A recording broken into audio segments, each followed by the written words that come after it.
In this video, I'll be showing you how to fix email not working on iPhone. Now, the Mail app often stops receiving emails due to a stuck sync handshakes or incorrect fetching data.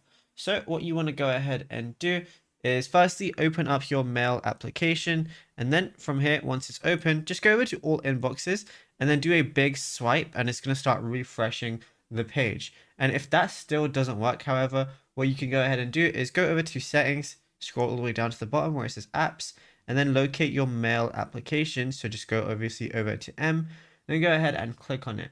Now, once you're here, go over to Mail accounts at the very top, and then on the bottom, it's going to say fetch new data.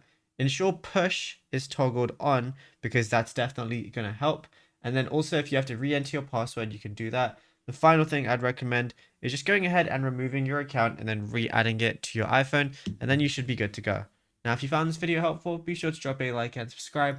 And also be sure to check out all our other tutorials that we've been posting on the channel as well.